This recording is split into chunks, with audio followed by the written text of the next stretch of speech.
Assalamualaikum warahmatullahi wabarakatuh.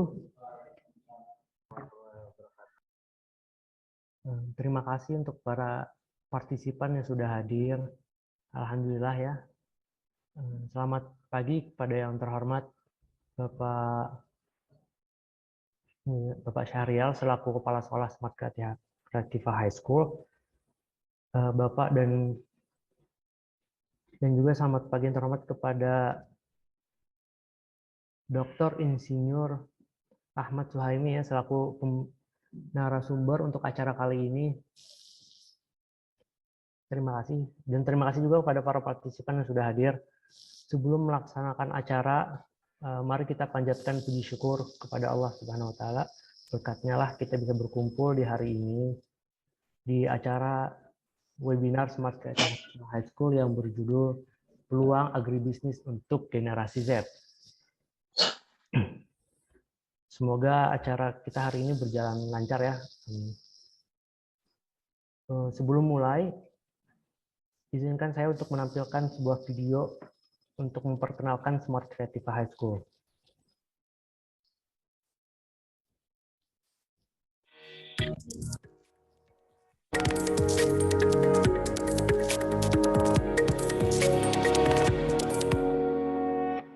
Apa yang dibutuhkan remaja untuk meraih masa depan gemilang tidak lain karakter dan kompetensi.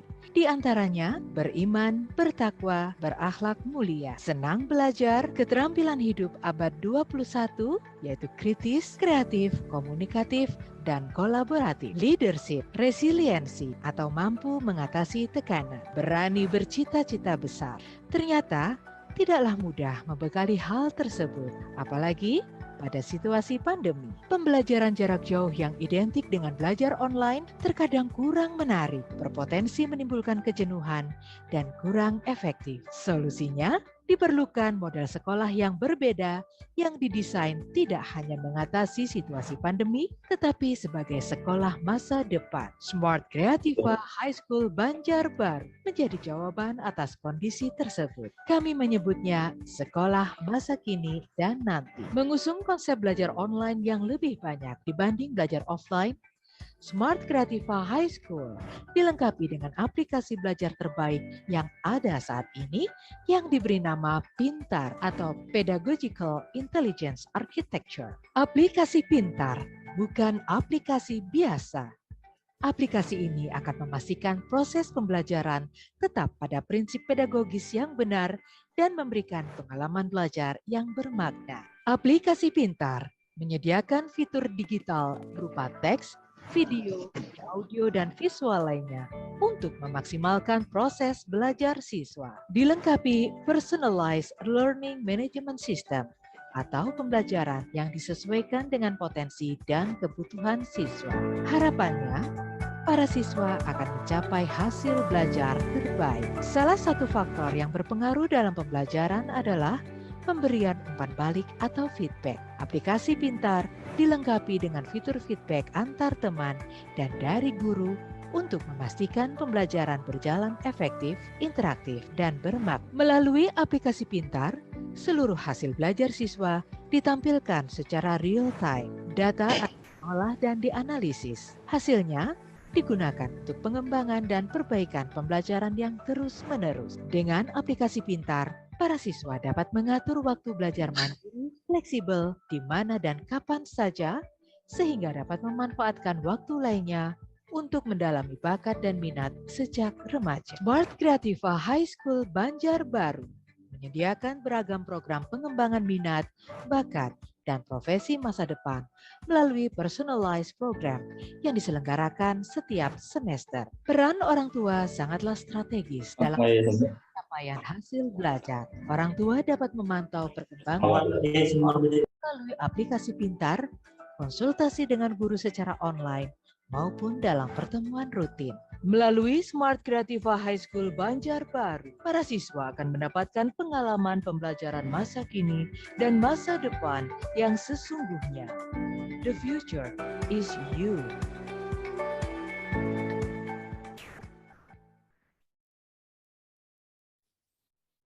Alhamdulillah. Oh iya, Oh iya, selamat datang kepada para tim SPLS, SMA Pintar Lazuardi, Pak Ali, Bu Frenda, selamat datang. Terima kasih sudah hadir. Selanjutnya akan ada sambutan dari Kepala Sekolah Smart Creative High School, Pak Syarial. Silakan, Pak.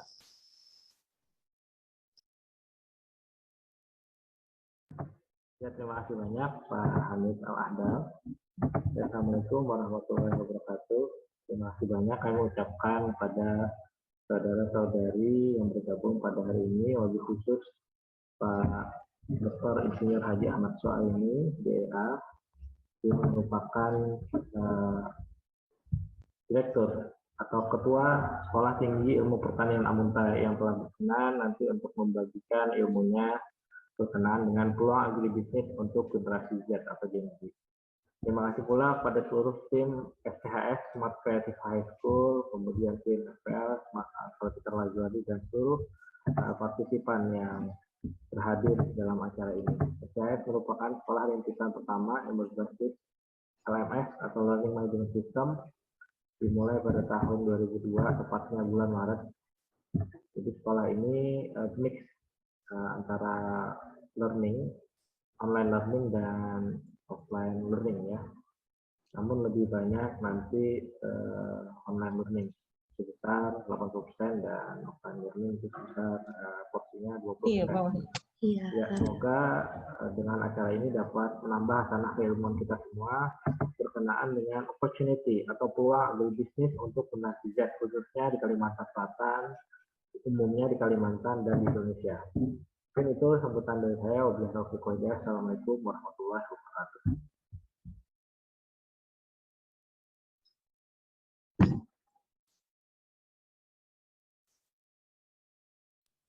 Terima kasih banyak Pak Syarial atas sambutannya. Sekarang kita akan lanjut ke acara inti yang berjudul Peluang Agribisnis untuk Generasi Z. Agribisnis sendiri merupakan salah satu program yang ada di Smart Creative High School ya. Sebelumnya untuk yang pengen tahu info lebih lanjut tentang Smart Creative High School bisa kunjungi website kami smartcreativa.sch.id. Selanjutnya saya akan serahkan acara ini kepada moderator yaitu Pak Syahrial selaku Kepala Sekolah Smart Creative High School. Silakan Pak Syahrial, the Zoom is yours. Terima kasih banyak Pak Hamid. Terima kasih banyak kami ucapkan kepada Pak Dr. Insinyur Ahmad Soaini. Sebelum acara kita mulai, izinkan saya untuk membacakan kurikulum vitae beliau. Nama lengkap dan gelar Dr. Insinyur Haji Ahmad Soaini, DEA. Jabatan fungsional, lektor kepala atau asosiat profesor. Kemudian golongan ruang 4B. Tempat tanggal lahir Daha Utara 12 September 1966, Daha Utara di Hulu Sungai Selatan. Kemudian alamat saat ini di Banjarbaru, tepatnya Jalan Karanganyar, Komplek Baritan 1 nomor 90. Pendidikan strata 1 beliau ditamatkan di ULM atau Universitas Lambung Mangkurat, Fakultas Perikanan, program studi manajemen sumber daya perairan. Kemudian program strata 2 atau magister di University Provence d'Aix-Marseille, Prancis, dan mendapatkan gelar DA, Diploma d'Etudes Approfondies pada tahun 1997 pada bidang lingkungan atau lingkungan dan kesehatan. Sedangkan untuk pendidikan S3 atau doktor, beliau raih pada tahun 2007, yakni di Pasca Sarjana Universitas Hasanuddin atau Unhas Makassar, Sulawesi Selatan. Bidang ilmu atau program studi ilmu pertanian, bidang studinya agribisnis.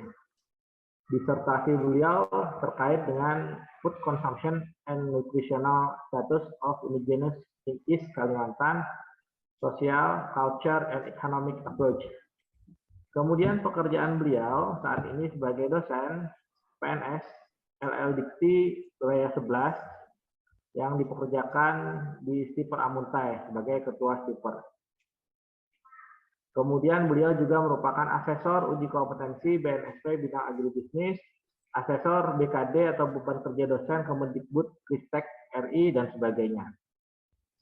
Kemudian karya buku beliau yakni monograf konsumsi pangan dan kejadian stunting tahun 2020, kemudian pangan, gizi dan kesehatan tahun 2019, pengembangan dan pemberdayaan masyarakat tahun 2017, dan ketahanan pangan tahun 2008. Kemudian penghargaan yang telah beliau raih ialah yang pertama pemenang hibah atau grant nasional program pengembangan desa mitra tahun 2018 sampai dengan 2021. Kemudian penulis jurnal internasional bereputasi tahun 2018. Kemudian penghargaan penulis buku ajar perguruan tinggi terbaik di tingkat nasional tahun 2017. Kemudian menerima research grant lagi atau hibah penelitian unggulan perguruan tinggi tahun 2017 dan menerima penghargaan nasional Satya Lencana dari Presiden Republik Indonesia kala itu ialah Pak Dr. Susilo Bambang Yudhoyono pada tahun 2013. Oke. Untuk itu waktu dan tempat dipersilahkan kepada Pak Dr. Insinyur Haji Ahmad Fahimi DA untuk menyampaikan materi terkait dengan peluang agribisnis untuk generasi Z. Pada Pak Dr. Fahimi dipersilahkan. Terima kasih. Assalamualaikum warahmatullahi wabarakatuh. Waalaikumsalam warahmatullahi wabarakatuh. Alhamdulillah hari ini kita bisa bersatu rahim dalam webinar yang sangat menarik, judulnya yaitu peluang agribisnis untuk generasi Z ya. Dan mudah-mudahan dalam webinar atau diskusi pada hari ini bisa menambah wawasan kita, terutama untuk mengembangkan potensi agribisnis di Kalimantan Selatan. Karena agribisnis ini merupakan sistem, bukan sebuah faktor, sehingga agribisnis sangat menentukan strategi untuk pembangunan bangsa kita dan juga untuk pembangunan kesejahteraan masyarakat kita, terutama di Kalimantan Selatan atau di benua kita. Maaf, suara saya terdengar jelas, Bapak? Terdengar jelas, Pak. Oke. Ya, saya hello dulu. Yang pertama yang saya hormati Bapak Kepala Sekolah, Pak Dr. Syahrial Sadiq, yaitu Kepala Sekolah di Smart Creative High School. Dan ini menurut saya adalah satu-satunya sekolah tinggi yang dibangun di Kalimantan Selatan ya. Mudah-mudahan sekolah tinggi ini memberikan keberkahan, terutama untuk membangun generasi kita ya, generasi Z yang sekarang ya. Sebuah generasi yang bertransformasi dari generasi X, Y, dan Z itu ya. Dan juga yang saya hormati jajaran di SCAS ini, kepala sekolah, dan juga guru-guru yang sudah tertata di dalamnya. Dan tidak lupa juga Yayasan Mawar Banjarbaru yang adalah induk daripada sekolah ini. Dan yang saya banggakan seluruh partisipan yang bisa bergabung pada hari ini. Mudah-mudahan acara kita mendapat keberkahan dari Allah Subhanahu wa Ta'ala. Ya, apakah materi saya udah diperlihatkan, Pak? Saya share screen atau bagaimana? Oke, dari kami yang akan share screen. Oke ya. Oke, sip. Ya.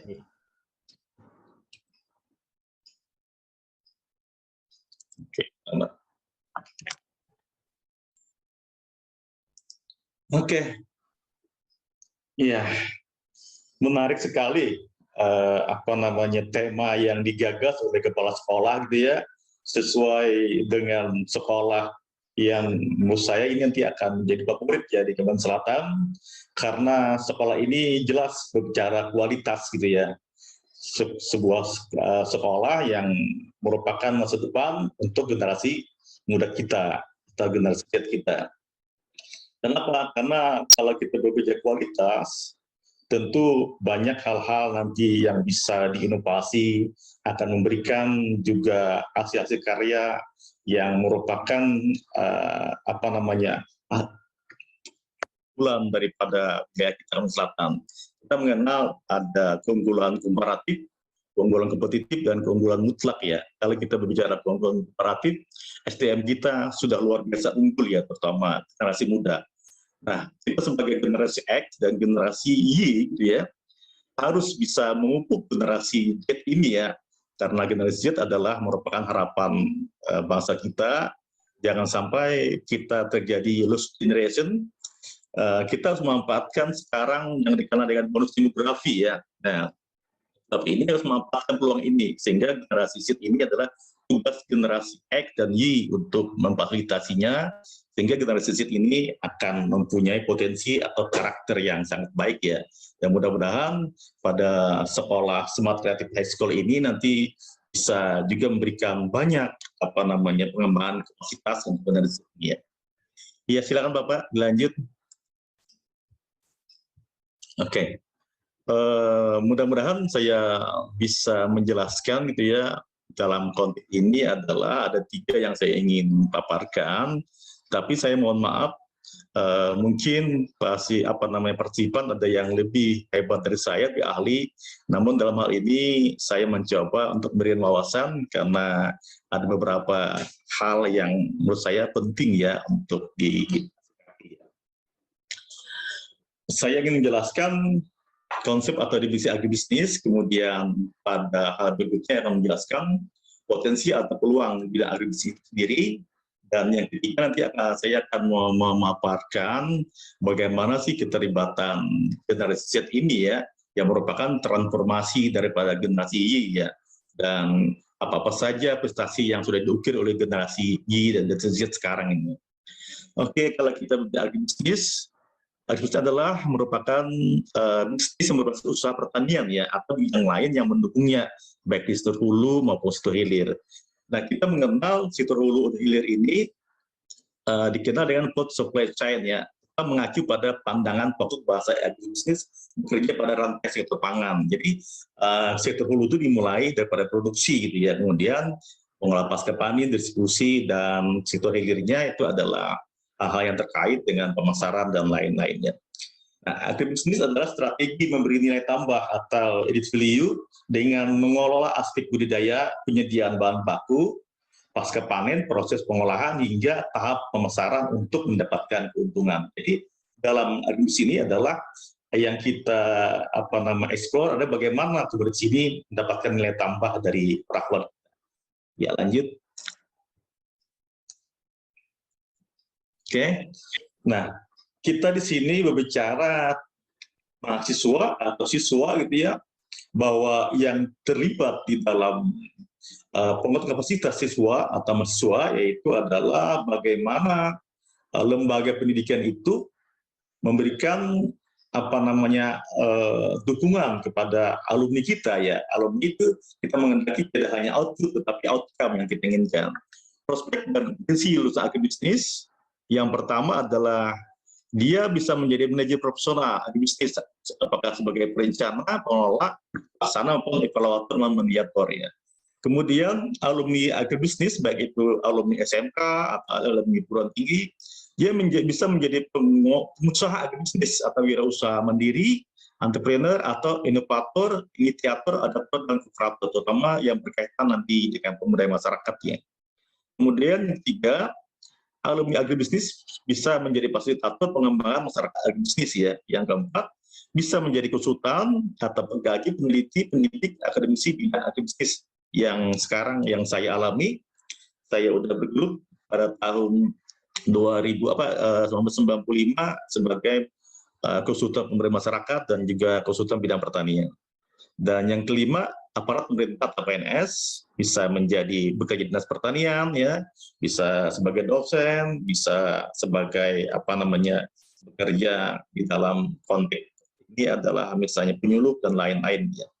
Yang terakhir, alumni bisa menjadi staf manajer di lembaga keuangan bank dan non-bank seperti misalnya di Bank Indonesia, BNI ya, bank-bank swasta. Banyak alumni agribisnis yang bekerja karena di bank-bank itu juga disediakan kredit-kredit yang berhubungan dengan pertanian. Ya. Oke.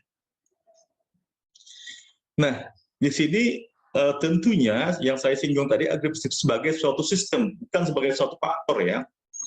Secara konstitusional, sistem agribisnis dapat diartikan sebagai semua aktivitas mulai dari pengadaan dan penyaluran sarana produksi, input, sampai dengan pemasaran produk-produk yang dihasilkan oleh usaha tani serta agroindustri yang saling terkait satu sama lain. Jadi di sini adalah agribisnis itu sebagai sebuah sistem, bukan sebagai sebuah faktor ya. Sistem adalah dua atau lebih faktor yang saling berinteraksi secara sinergis dan menghasilkan nilai tambah.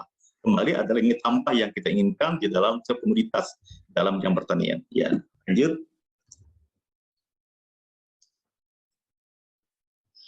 Nah, kemudian di sini ruang lingkup atau potensi agribisnis saya ingin lebih mengeksplor.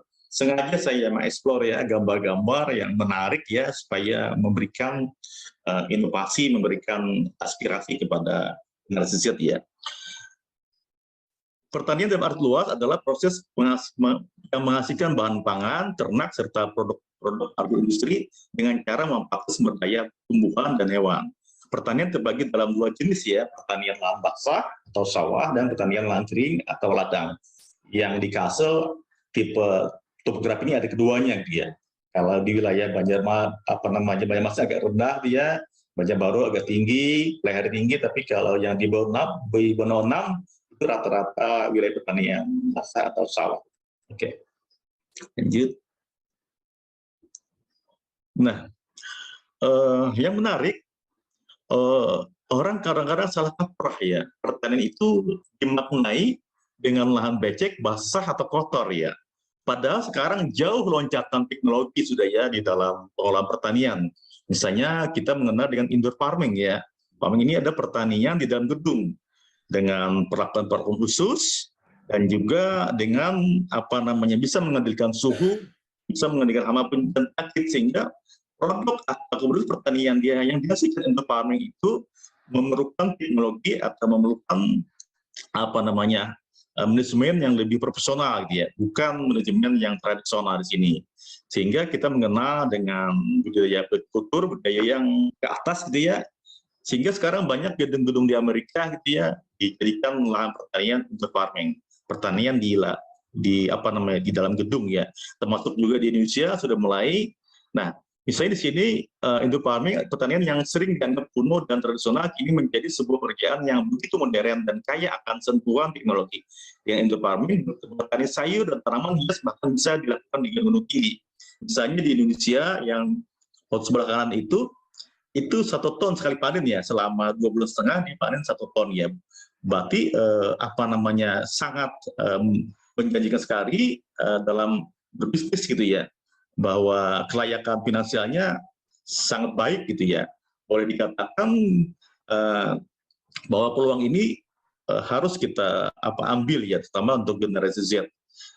Yang saya sebutkan tadi, kalau kita membudidayakan dalam ruangan, kita bisa mengatur suhu, bisa mengendalikan hama penyakit, dan juga kita bisa memproduksi sayuran atau pangan yang lebih sehat ya, karena dia terbebas daripada pestisida ya.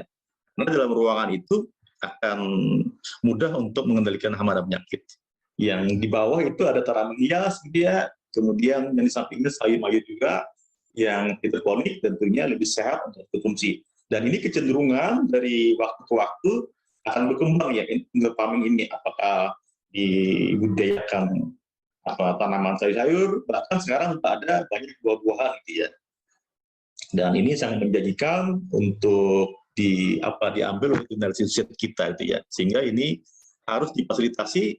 Generasi X harus memfasilitasi agar generasi Z ini lebih tertarik di bidang agribisnis ya. Oke, lanjut. Nah, dan potensi kedua adalah bidang perkebunan ya. Akhir tahun 2021 tadi, luar biasa Kalimantan Selatan mencatat ekspor bidang perkebunan ya. Bahkan para eksportir kemarin mendapat apresiasi dari Gubernur Selatan. Jadi pertumbuhan dari 2020 sampai 2021 adalah 170% ya. Dengan angka finansialnya itu adalah 10,5 triliun. Bayangkan bahwa Kalimantan Selatan sangat potensi wilayahnya untuk komoditas perkebunan kelapa sawit ya. Dalam hal ini boleh jadi juga porang gitu ya, yang sangat banyak sekarang di Plehari dan di Balangan. Kemudian juga karet ya di wilayah Tanjung gitu ya, kemudian beberapa di wilayah Natuna. Kemudian juga Untuk Banjarbaru, orang banyak tidak mengetahui bahwa daun gelinggang yang dikenal orang tua kita dulu adalah sebuah daun yang untuk mengobati penyakit kulit, sekarang besar-besaran diekspor ke Jepang ya. Dan Jepang sangat memerlukan untuk herbal ya, obat herbal untuk meninggikan serat-serat yang dikonsumsinya dia. Tidak hanya Jepang, tapi Korea Selatan, Cina juga sering meminta kepada Indonesia termasuk untuk mengimpor daun gelinggang ini ya. Dan di Banjarbaru kalau tidak salah itu PT Sarikaya ya, Sarikaya yang tiap bulan mengeksplor daun gelinggang ini. Dan ini valid datanya ya yang saya dapatkan dari Dinas Karantina Kalimantan Selatan ya. Jadi ekspornya luar biasa, kita bilang perkebunan ya. Dan apalagi sampai sekarang ya bahwa harga sawit mulai membaik dan juga kelapa sawit juga membaik ya. Mudah-mudahan ini memberikan lapangan pekerjaan dan meningkatkan kesejahteraan masyarakat di Kalimantan Selatan. Okay. Saya yakin karena kita sudah memahami fakta di lapangan bahwa di mana-mana banyak pohon sawit, karet ya, dan juga ada beberapa juga yang dibudidayakan. Tapi untuk daun gelinggang itu belum dibudidayakan di Kalimantan Selatan, itu peluang yang sangat baik gitu ya. Kemudian juga 3 hari tadi saya dapat telepon dari salah satu teman yang bekerja di karantina Surabaya, Bandara Surabaya ya, meminta untuk saya agar menyediakan sebuah tanaman paku atau pakis ya, yang namanya dengan timbuk langit ya, atau dikasih dengan akar bitan ya. Dia bilang berapa saja saya beli gitu ya, kalau memang tersedia di Kalimantan Selatan. Dan sekarang dan di Kalimantan Selatan katanya di daerah hutan banyak tumbuh timbuk langit ini ya. Dan Kapulaga jika belum ada yang dibudidayakan di Kalimantan Selatan, namun di daerah Pangandaran Jawa Barat banyak ya. Dan Kapulaga ini luar biasa, harganya sekarang selangit ya. Kapulaga lokal harganya 200.000 per kilo, dan Kapulaga India yang berwarna hijau itu adalah 750.000 per kilo ya. Dan Kapulaga tidak hanya untuk sayur, tidak hanya untuk masak sop atau bumbu-bumbu, tapi juga sekarang dibikin untuk herbal ya. Permintaan sangat banyak dari luar negeri, India, Rusia, dan juga Korea ya, sangat banyak ya. Jadi ini ada peluang yang sangat menarik untuk dibudidayakan di wilayah kita, karena wilayah kita topografinya sangat sesuai ya untuk wilayah perkebunan. Ya, lanjut. Termasuk juga tadi saya orang tadi ya, kemudian juga daun gelinggang contohnya tadi, kemudian juga tunjuk langit tadi ya. Ini adalah gambar yang sudah dibudidayakan di beberapa wilayah di Indonesia. Kalimantan Selatan hanya porang ya. Kalau gelinggang masih lagi mencari pengumpul yang ada di desa-desa ya. Kemudian tunjuk langit juga belum ada ekspor ya. Oke, lanjut. Nah ini tunjuk langit, kemudian ini Kapulaga gitu ya, dan ini adalah daun tunjuk langit akar tunjuk langit atau dikenal dengan akar lipan. Ini permintaannya sangat banyak gitu ya, luar biasa. Belum lagi 5% ya, di Indonesia bisa memenuhi permintaan dari luar negeri ya, terutama dari Jepang, Korea, Rusia, dan Cina gitu ya. Ya, lanjut. Nah kemudian di sini saya akan sedikit juga memaparkan tentang ruang lingkup dan potensi agribisnis di bidang peternakan ya. Kita peternakan mengenal dengan unggas, ayam, burung, dan juga peternakan kecil ya, kambing, domba, dan kelinci, dan ternak besar, kerbau, sapi, dan kuda ya. Kalau sapi ya banyak di wilayah tinggi, di wilayah Hari, dan beberapa wilayah di Martapura dan Banjarbaru. Kalau kerbau itu lebih banyak di wilayah rawa, terutama di Pulau Utara Amuntai ya. Itu ada basis kerbau rawa, dan bahkan Hulu Sungai Utara itu ditunjuk salah satu kabupaten tertinggi di Indonesia yang menjadi bibit gitu ya, karena dia sudah endemik ya, karena borawanya sudah menyesuaikan dengan wilayah, atau dikatakan Borawa sudah menjadi keunggulan komparatif Kalimantan Selatan gitu ya. Jadi kalau di Kaltim, Borawa ini investornya dari Selandia Baru ya. Jadi dari orang luar negeri juga tertarik dengan pengembangan kerbau di Kalimantan Selatan, investornya baru lokal saja ya. Oke, lanjut. Nah, bisnis sapi kita tidak perlu lebih kritis analisis gitu ya. Karya tadi daging sapi di Banjarbaru 170.000 per kilogram ya.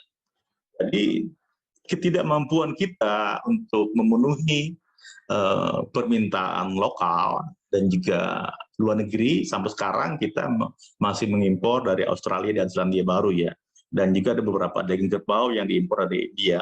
Jadi peluangnya sangat besar untuk menernakan sapi ini, karena sapi ini juga didukung oleh kebijakan Kementerian Pertanian, dan sapi ini juga tidak hanya dagingnya, tapi juga kulit, susu, dan juga turunan-turunannya yang bisa dijadikan produk andalan seperti kerajinan kulit dan susu ya.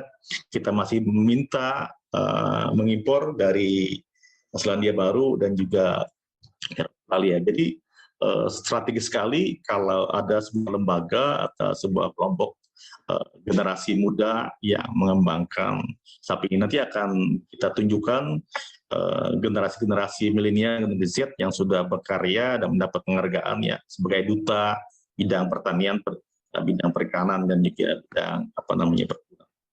Lanjut.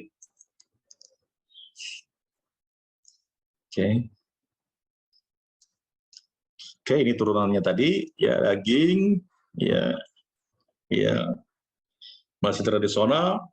Nah, ini dia kayak keju ya, karena keju kan lebih banyak di Eropa dan di Australia sehingga kita masih mengimpor ya. Oke, lanjut. Nah,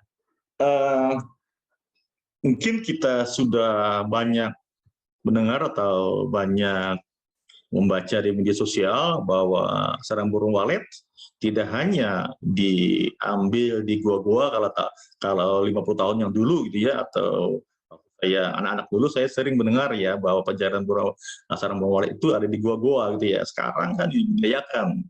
Bahkan kalau kita ke Alpeng atau ke Sapala ya, Sapala ini wilayah Amuntai berbatasan dengan Janamas ya, itu banyak gedung-gedung banyak dibangun ya sarang burung walet. Jadi seakan-akan itu seperti di Francisco Amerika ya. Jadi di pinggir sungai, pinggir air itu ya ada ribuan buah sarang burung walet ya. Jadi sangat menjanjikan untuk dibudidayakan, dan ini adalah juga untuk herbal dan untuk dan juga untuk ikan-ikan yang sampai sekarang harganya luar biasa.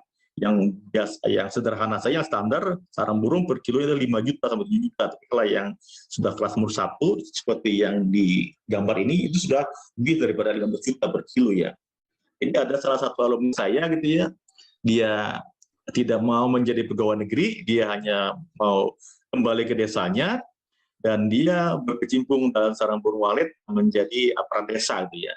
Penghasilan dia rata-rata di atas 75 juta per bulan ya. Jadi seorang anak muda kembali ke kampungnya, membangun desanya menjadi aparat desa, dan juga memberdayakan masyarakat di sana dengan budidaya sarang burung walet ya. Jadi rata-rata orang di Sapala itu pendapatannya sangat baik gitu ya, sejahtera sekali ya, walaupun di pinggir sungai ya, wilayah-wilayah yang basah rawa, tapi pendapatannya sangat baik ya. Ini kita perhatikan, itu adalah sarang burung walet gitu ya, bagaimana sarang burung walet ini dijadikan nilai tambah gitu ya, dikelola sehingga bisa meningkatkan kesejahteraan masyarakat kita ya. Lanjut. Oke. Nah, perikanan tangkap dan perikanan budidaya ya, kita lebih banyak kalau di Kalimantan Selatan perikanan budidaya. Tangkap kan biasanya ada di laut atau sebagian di air tawar gitu ya. Nah, banyak permintaan ikan kerapu ya, banyak permintaan ikan juga bawal, tapi lebih banyak pada wilayah Kota Baru ya, timbang di Pilihari. Nah, kalau di Kalimantan Selatan terutama untuk sungai, belum ada yang mencoba lagi mengekspor, itu adalah ikan gurami ya, untuk ke Thailand, ke Malaysia, dan sebagian ke Taiwan. Permintaan sangat tinggi ya. Bisa dilihat daripada data-data yang ekspor di Indonesia sampai sekarang, Jawa Barat dan Jawa Tengah belum mampu juga memenuhi kuota untuk permintaan beberapa negara gurami tadi ya, termasuk juga belut juga ya, masih banyak juga belum bisa permintaan-permintaan yang bisa dipenuhi oleh Indonesia. Kalimantan Selatan tidak banyak sih ke ekspor belut ini ya, belut sawah. Nah, belut sawah di kita lebih banyak ditangkap bukan dibudidayakan ya. Oke, lanjut. Iya, ini gurami ya, dan itu adalah teknologi modern sudah kolam di dalam gedung ya, kolam maksud saya kolam yang dikelola dengan baik, punya atap gitu ya, sehingga bisa mengendalikan volume airnya, pH airnya, dan juga pakannya, sehingga bisa mengatur rasa ikan itu juga, kemudian juga kesehatan ikan sangat terjamin ya. Dan itu jelawat juga, kalau kita berbicara budidaya jelawat, budidaya gurami, belum sempat mengekspor ke luar daerah, kalau negeri di dalam Kalsel saja masih kekurangan ya. Saya pergi ke Pasar Banjarbaru, belum jam 10 udah habis jelawat ini ya. Gurami juga demikian ya. Dan gurami harganya lebih tinggi dari ikan nila, ikan mas, 60 ribuan, dan juga jelawat sekitar 60 ribuan ya. Jadi permintaan lokal saja belum bisa petani memenuhi. Jadi peluang yang sangat luar biasa untuk diambil untuk riset mengembangkan ya.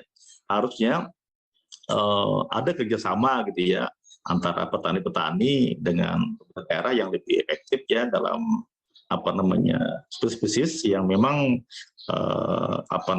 sangat dibutuhkan masyarakat ya. Kalau kita ikan nila, ikan mas kan masih tersedia banyak pasar, tapi kalau ikan jelawat kan lebih banyak tangkapan, gurami juga begitu, tapi kalau budidaya sangat sedikit sih. Kita untuk mencari di rumah makan ya agak susah ya jelawat atau gurami ini, kalaupun ada ya harganya lumayan tinggi gitu ya. Oke, jadi peluang yang luar biasa untuk dimanfaatkan oleh generasi siap. Lanjut. Nah ini kehutanan. Gambar di atas ya, gambar yang saya tayangkan ini sengaja saya mengambil sebuah bisnis yang luar biasa ya. Beberapa anak muda sarjana dari UGM, dia ekspor sarjana kehutanan ya, dia ekspor arang briket dari kelapa dan juga arang briket dari kayu ya. Ya ke Turki dan beberapa daerah Abu Dhabi ya, dan ini luar biasa harganya gitu ya. Dan ada beberapa pelaku juga di Banjarbaru, perusahaan kehutanan ya, yang saya kenal ya, beliau juga adalah ekspor arang ya, arang dari kayu bukan arang dari batu kelapa ya, diekspor ke Abu Dhabi dan Dubai dan sudah lama ya. Sekarang beliau tetap mengekspor itu dan mengembangkan usaha-usahanya gitu ya. Dan sangat baik juga untuk diberikan informasi itu kepada masyarakat sekitarnya dan juga untuk generasi setia. Lanjut. Nah ini yang di Turki arang ya, briket arang kelapa gitu ya. Masih banyak lagi keperluan dari luar negeri yang bisa dipenuhi oleh Indonesia dalam bidang briket arang ini ya. Karena arang ini mereka sangat pakai terutama pada musim dingin gitu ya. Mereka menghangatkan dalam ruangan, tidak hanya mengandalkan listrik yang ada di tempat mereka, dan itu juga untuk manggang ikan, makan ayam dan lain-lain, mereka lebih banyak menggunakan briket arang kelapa ini. Ya, silakan lanjut. Nah, itu peluang-peluang atau potensi agribisnis yang ada di Indonesia dan Kalimantan Selatan, yang tentunya kita sudah pahami, tapi bagaimana faktanya di lapangan?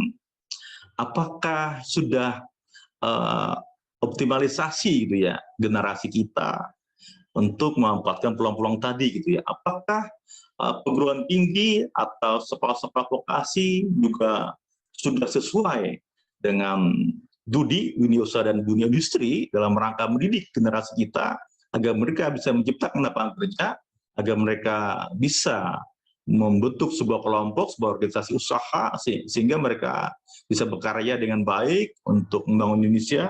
Faktanya tidak gitu ya. Di lapangan kita mengenal ada yang dinamakan mata rantai yang terputus gitu ya, atau broken link gitu ya. Apa mata rantai yang terputus ini? Yaitu mata ajaran atau mata kuliah yang ada di sekolah atau di perguruan tinggi itu tidak sesuai dengan dunia usaha dan dunia industri. Misalnya di sini lembaga pendidikan mengklaim 72% telah mempersiapkan alumninya untuk masuk dunia kerja, tetapi industri berpendapat bahwa 58% lembaga pendidikan belum bisa menyesuaikan dengan kebutuhan dunia industri. Jadi kurikulum yang diajarkan di perguruan tinggi, kurikulum yang diajarkan di sekolah itu belum mumpuni lagi agar alumni sarjana atau alumni sekolah kejuruan untuk mencari lapangan kerja, untuk memanfaatkan ilmunya agar bisa berkarya dia. Sehingga dalam hal ini terdapat lebih dari 40 juta kekosongan pekerjaan yang membutuhkan keterampilan khusus gitu ya. Kemudian diperkirakan 90 juta lebih pengangguran atau tenaga kerja yang tidak bisa memenuhi kebutuhan dunia kerja di tahun 2020 ya, survei ya. Dan di Indonesia faktanya demikian ya. Seperti misalnya banyak alumni-alumni tidak hanya di pertanian atau alumni perguruan tinggi bidang yang lain yang bekerja tidak sesuai dengan latar belakangnya. Ya tentunya tanyakannya ke bidang pendidikan sekarang. Nah makanya saya yakin dengan dibangunnya Smart Creative High School ini bisa menyambung mata rantai yang terputus ini, terutama di Kalimantan Selatan, dan juga perguruan tinggi yang lain, lembaga pendidikan yang lain bisa bersama-sama bekerjasama bermitra gitu ya, dapat menyambung mata rantai yang terputus ini, sehingga nanti kita tidak hanya mendapatkan alumni sebagai output, tapi alumni yang menjadi outcome gitu ya, yang berkarya sesuai dengan bidangnya. Nah, saya lahir pada generasi X ya. Kemudian anak saya yang besar ada generasi Y, yang kecil ada generasi Z ya.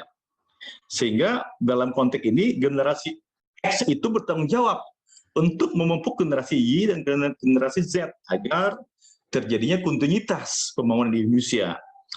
Kemudian setelah era mekanisasi pertanian, kalau kita bicara pertanian, maka era digitalisasi pertanian sebagai proses pengembangan otomatisasi pertanian juga tidak terelakkan lagi. Selain pertanian berkelanjutan, sistem organik dan semuanya masih menjadi headline pada bidang pertanian. Jadi maksudnya kalau kita bicara generasi X, Y, dan Z, kalau selama ini pertanian itu dikenal lebih banyak tradisional dan juga sudah ada sentuhan teknologinya, kemudian dilengkapi dengan digitalisasi otomatisasinya, tapi pada generasi Z harus memanfaatkan peluang-peluang ini gitu ya, dan juga harus mengembangkan sehingga apa yang dihasilkan oleh generasi X dan Y ini akan bisa dilanjutkan oleh generasi Z ya. Generasi Z sudah difasilitasi oleh lingkungan dan juga oleh jaringan internet yang sangat baik, sehingga generasi Z ini nanti bisa mengembangkan karyanya yang lebih mumpuni ya, agar bisa membangun Indonesia terutama dalam bidang agribisnis ya. Lanjut. Nah, kalau kita bicara generasi milenial tadi, generasi tadi memang belum perfeksionis ya, memang belum sempurna lagi karya-karya yang kita kenal ya di dunia teknologi atau di pertanian, namun landasannya sudah dibangun atau sudah dibangunkan bahwa siswa pertanian tetap mengumpulkan data tentang cuaca, kondisi tanah, dan kemajuan tanaman. Itu sudah dilakukan oleh generasi X dan Y gitu ya. Kemudian otomatisasi standar produksi kualitas tanaman dan pertumbuhan tanaman. Misalnya 3 tahun yang lewat itu berita yang sangat viral ya, menggembarkan ada sarjana alumni dari UGM, alumni dari kimia ya, sarjana kimia MIPA, kemudian ada 2 orang sarjana biologi dari IPB ya, saya kira perikanan. Dia berkolaborasi bermitra menciptakan budidaya perikanan ikan kerapu. Ikan kerapu kan dibudidayakan di daerah Payau, di pinggir pantai, tapi dia bisa merubah dibudidayakan di daerah pegunungan dengan mengkondisikan air itu menjadi air payau dan juga bisa mengontrol pH-nya, bisa mengontrol salinitasnya dari jarak apapun gitu ya, dengan sebuah aplikasi gitu ya. Jadi 3 sarjana ini berkolaborasi menciptakan sebuah otomatisasi standar produksi kualitas tanaman, dalam konteks ini adalah perikanan, kapasitas pertumbuhan tanaman dan lain-lain ya, sehingga kemarin mau dibeli oleh sebuah perusahaan tapi dia tidak mau sampai sekarang. Sangat berkembang ya di Jawa Tengah itu kalau tidak salah ada budidaya ikan kerapu di daerah pegunungan. Jadi ini sangat baik sekali karena kalau dibiarkan di pantai ikan kerapu itu banyak tenaga yang diperlukan, kemudian jaraknya jauh, dan juga mengontrolnya agak susah, tapi kalau dibudidayakan di daerah pegunungan itu menjadikan lebih mudah untuk memberi tenaga kerja, lebih mudah mengontrol, dan lebih mudah untuk mengelolanya gitu ya. Jadi ini adalah salah satu hasil dari generasi Y gitu ya, yang sangat membanggakan di Indonesia. Kemudian sektor pertanian cerdas menakar kebutuhan pupuk dan mendeteksi ini sudah banyak dilakukan. Dia salah satu perusahaan swasta yang ada di Malang. Terus dia Malang, dia bisa menciptakan drone ya, bagaimana menyebarkan pestisida dan lain-lain itu ya. Itu sudah dihasilkan juga, dan otomatisasi akan memastikan proses hingga kontinuitas dan kuantitas terjamin ya. Misalnya tadi yang indoor farming tadi, pertanian dalam gedung itu akan bisa menakar berapa produksi kira-kira gitu ya di dalam peramalannya, dan juga dengan kualitas yang berlanjut yang terjamin. Nah, kalau di ruang di lahan terbuka ya pengontrol itu agak susah, tapi dengan kemajuan teknologi oleh generasi Y gitu ya, otomatisasi akan sudah dilakukan ya dengan beberapa pembangunan pertanian, terutama di indoor farming yang ada di Pulau Jawa. Oke, lanjut. Nah, lalu kita berbicara tentang generasi wirausaha ya. Generasi Z itu sebenarnya kalau kita berbicara secara kontekstual ya sudah ditakdirkan untuk menjadi generasi wirausaha karena dengan fasilitas yang sangat mendukung gitu ya. Nah, kalau kita berbicara juga kemajuan sebuah wilayah, kemajuan sebuah negara, itu bukan banyaknya orang-orang yang menjadi pegawai negeri, tapi kemajuan wilayah atau kemajuan negara itu dengan banyaknya orang-orang, indikatornya dengan banyaknya orang-orang yang bisa berwirausaha. Indonesia belum lagi 5% wirausahanya di Indonesia, kita kalah dengan Malaysia, dengan Thailand ya. Singapura tinggi sekali presentasi orang yang berwirausaha, apalagi bandingan dengan Amerika tidak apa-apa kita ya.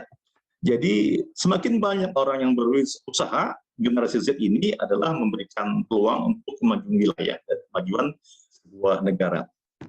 Lalu apa sih generasi Z ini? Generasi Z adalah disebut juga Gen Z atau iGen atau juga Centennial ya, yang mengacu pada generasi yang lahir antara tahun 1996 dan 2010 yang berumur 20 sampai 25 sekarang. Jadi mereka sudah kuliah, bahkan ada yang bekerja, generasi Z ya.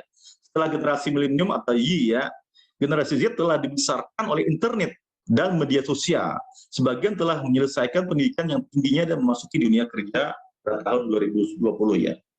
Generasi Z tumbuh dengan teknologi internet dan media sosial yang terkadang menyebabkan mereka mendapat stereotip sebagai pecandu teknologi, antisosial, atau pejuang keadilan sosial ya. Ini menurut bisnis ini 2019. Jadi misalnya kita melihat anak-anak kita ya asik dan gadgetnya gitu ya, agak susah berinteraksi di luar dengan teman-temannya. Dulu kan berteman di kampung main kelereng apa-apa, sekarang udah hilang semua itu. Mereka lebih banyak main game gitu ya, main game yang ada aplikasi yang ada di gadget mereka. Nah, tetapi mereka mempunyai keunggulan ya di dalam IT. Mereka sudah disediakan aplikasi yang murah, dan mereka juga sangat dibanja dengan referensi data-data. Misalnya bagaimana mereka ingin ingin melakukan tes misalnya mengemudi mobil. Mereka cukup dengan mencari aplikasi yang punya YouTube, bagaimana mobil itu kan. Jadi mereka sebelum mendapatkan SIM bisa latihan dulu di YouTube, itu kan, melihat, kemudian mengajukan ke polisi ya, atau dengan praktek. Jadi ada kemudahan. Misalnya juga bidang pertanian, bagaimana sih budidaya porang, bagaimana sih budidaya kelapa sawit, bisa mencari di YouTube. Jadi sudah tersedia referensi-referensi yang sangat mendukung ya, sangat segudang istilah referensi itu yang bisa didapatkan di internet. Nah, kalau itu tidak. Nah, sehingga mereka generasi Z ini sangat baik gitu ya menjadi wirausaha karena sudah fasilitas sangat mendukung ya. Jadi kalau tidak diambil peluang, kalau misalnya orientasinya sekolah atau kuliah itu hanya pegawai negeri, ya sayang sekali gitu ya. Misalnya kalau saya di Jakarta itu ya, orang kalau mau supermarket kan yang pakaian dinas tuh malu ganti baju dulu ya, mungkin mereka ganti baju di mobil ya, baru ke supermarket ya. Tapi kalau di Kalimantan Selatan kan orang kadang-kadang pakaian pegawai itu ya sangat bangga kalau ke supermarket gitu ya, atau misalnya menghadiri kondangan ya, itu nanti akan bergeser gitu ya. Nanti akan bergeser bahwa wirausaha itu nanti akan menduduki posisi yang sangat bergengsi nanti, karena ini sudah dimulai, karena apa namanya, itu sudah didukung untuk mudah-mudahan generasi Z ini berwirausaha. Oke, lanjut. Nah, generasi Z atau generasi wirausaha juga, maksudnya generasi Z ini juga dikenal dengan generasi wirausaha. Dunia wirausaha menjadi trendy karena tampilan kesuksesan yang menyilaukan. Hal itu juga berimbas kepada generasi Z, banyak yang memiliki preferensi untuk memulai bisnis mereka sendiri atau melakukan pekerjaan kontrak ya, sebenarnya kesenangan gitu ya, kata kemudahan. Sekitar 41% berencana untuk memulai wirausaha, dan 45% percaya bahwa mereka dapat menemukan sesuatu yang merubah dunia. Ini berdasarkan survei dari Scholar Center 2019 gitu ya, yang dilakukan oleh beberapa peneliti dan survei. Ya, mereka survei dari misalnya 5.000 alumni di beberapa negara, bahwa generasi sekarang itu mereka lebih senang ya, atau lebih percaya menemukan sesuatu yang mulai wirausaha. Mereka tidak tergantung dengan sebuah aturan, mereka tidak tergantung dengan sebuah model, mereka tidak tergantung dengan sebuah pola gitu ya. Jadi mereka ingin berkarya, berinovasi gitu ya, sehingga mereka yakin akan merubah dunia. Sehingga di generasi Z ini pada dasarnya sebuah generasi yang mempunyai kepercayaan diri yang lebih baik ya, dibanding generasi-generasi sebelumnya, karena mereka sudah punya fasilitas ya. Generasi Z dalam suatu kerjaan menekankan kepada hubungan sosial atas keseimbangan kerja dan kerja dengan kehidupan yang pengalaman sehari-hari yang baik atas manfaat besar. Maksudnya begini, bahwa walaupun mereka dijali dengan informasi, dijalikan preferensi YouTube dan lain-lain, tetapi mereka juga tidak mau kalah. Bagaimana itu dilakukan pada dunia nyata, bagaimana itu dilakukan secara offline gitu ya. Jadi maksudnya ada pembanding antara fakta investasi lapangan dengan dunia maya gitu ya. Oke, lanjut. Nah, alasan generasi Z memilih wirausaha, kenapa? Itu ada beberapa alasan. Yang pertama adalah mereka tak mau dibatasi gitu ya. Generasi Z takut terjebak dalam karir yang tidak memungkinkan mereka mengembangkan peluang. Jadi mereka sangat takut kalau mereka tidak bisa mengembangkan karir. Misalnya pegawai negeri kan agak susah misalnya mengkarir, mereka tidak mau misalnya. Dengan kata lain, mereka tidak ingin didefinisikan atau dibatasi ya. Kemudian kuliah bukan jaminan sukses. Nah ini memang saya tidak mengatakan kuliah itu tidak penting gitu ya. Tapi beberapa perusahaan di Amerika, mereka tidak lagi melihat dalam merekrut tenaga kerja itu misalnya sarjana apa tidak, tapi mereka melihat skillnya, di mana potensinya, tapi di mana ya. Misalnya beberapa perusahaan IT, mereka justru melihat IT. Jadi walaupun mereka sekolah tamat SMA, tetapi mereka sudah mengembangkan diri gitu ya di dunia IT, misalnya jadi hacker putih atau jadi hacker hitam, dia sangat perlu gitu ya. Nah, jadi mereka bisa merekrut walaupun tidak sarjana, tapi punya keterampilan yang sesuai dengan kebutuhan perusahaan. Itu sudah dimulai di Amerika itu ya. Kemudian juga generasi Z ini gitu ya, juga dimanja oleh peer-to-peer ya. Maksudnya komunikasi yang dibatasi dengan komputasi gitu ya, internet dan lain-lain. Tadi, jadi generasi ini sangat mudah untuk mendapatkan sebuah informasi teknologi atau sebuah informasi bagaimana secara teknis melakukan sesuatu dia. Jadi mereka atau peer ini adalah sebuah komputasi, sebuah platform online yang sangat mudah untuk diakses mereka, sehingga mereka bisa menjadikan lebih terampil ya.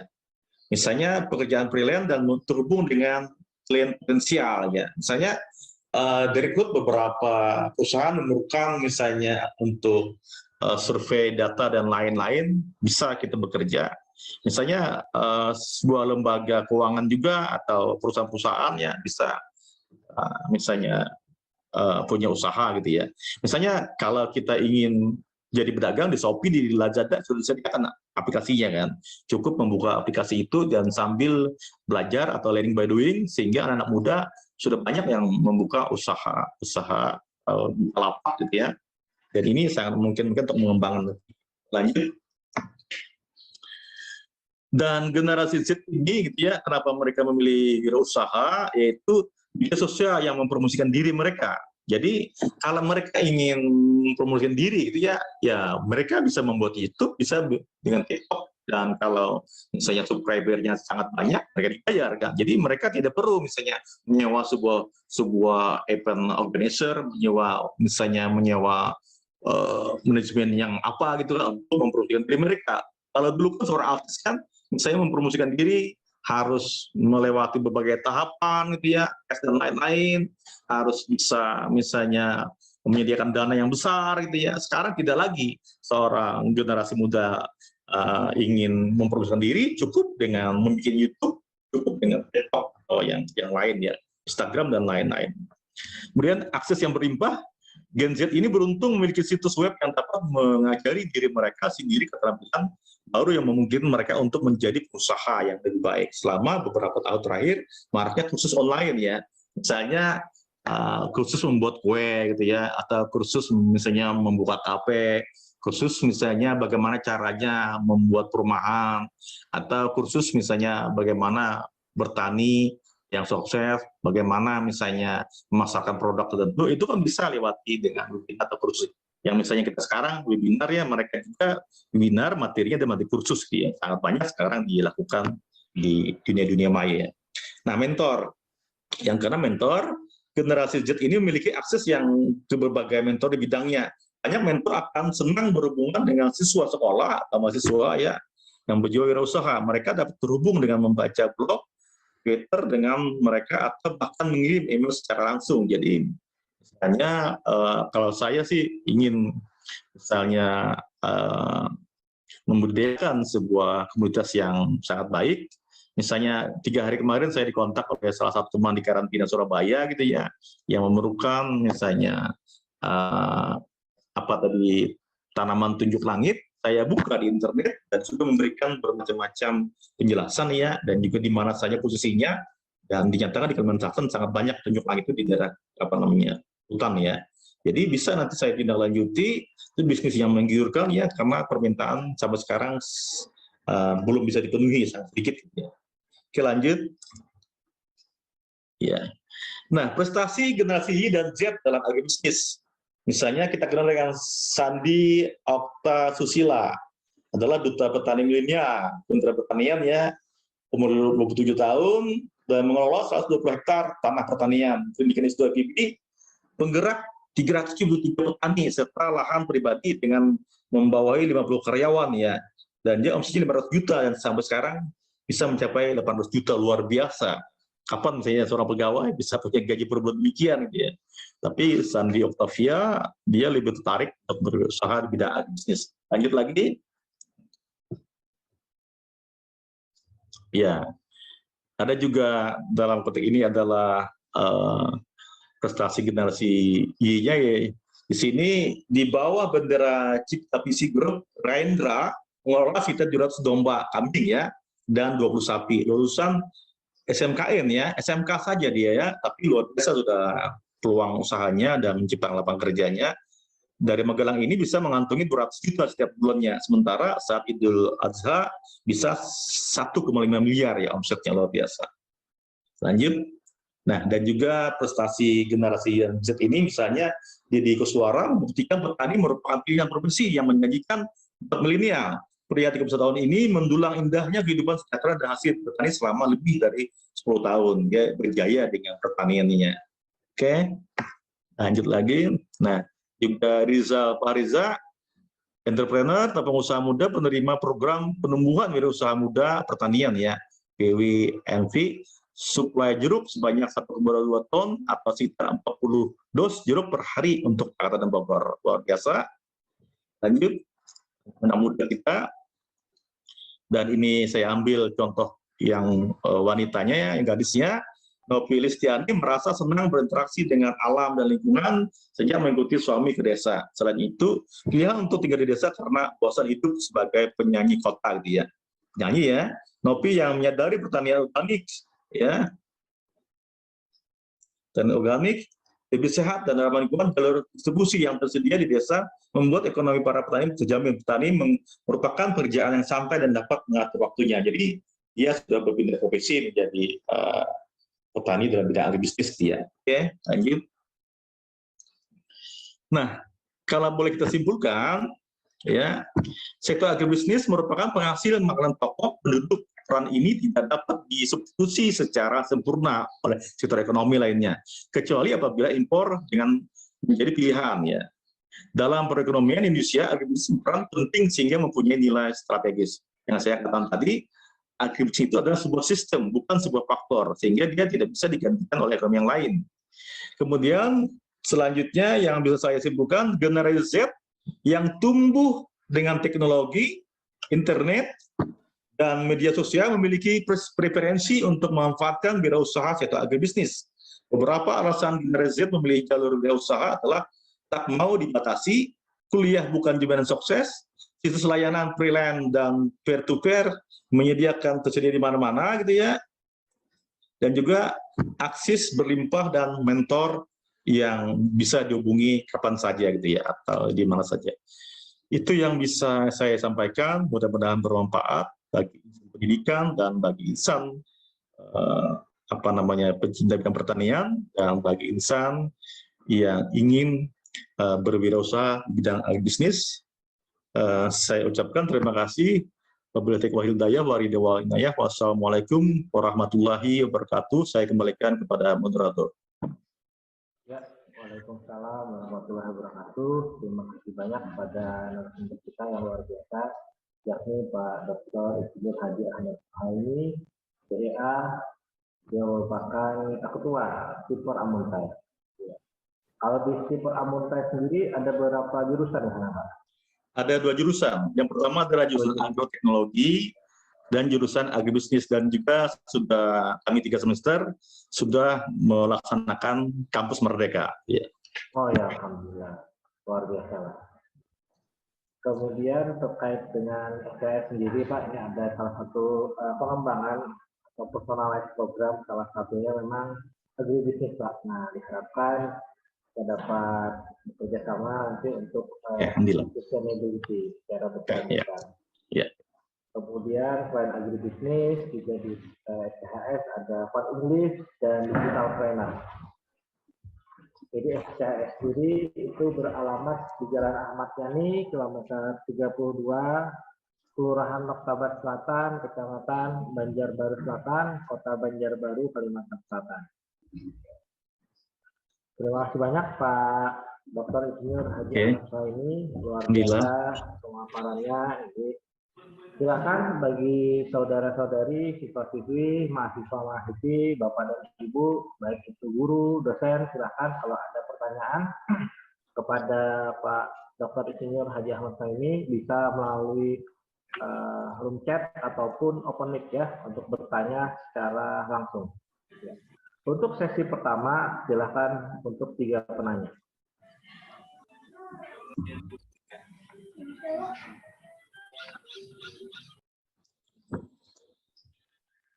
Oh iya, kemudian untuk PPDB terkait dengan SCHS bisa menghubungi nomor berikut ya, 0813 4800 1733 dengan saya atau Pak Hamid dan Pak Hasli.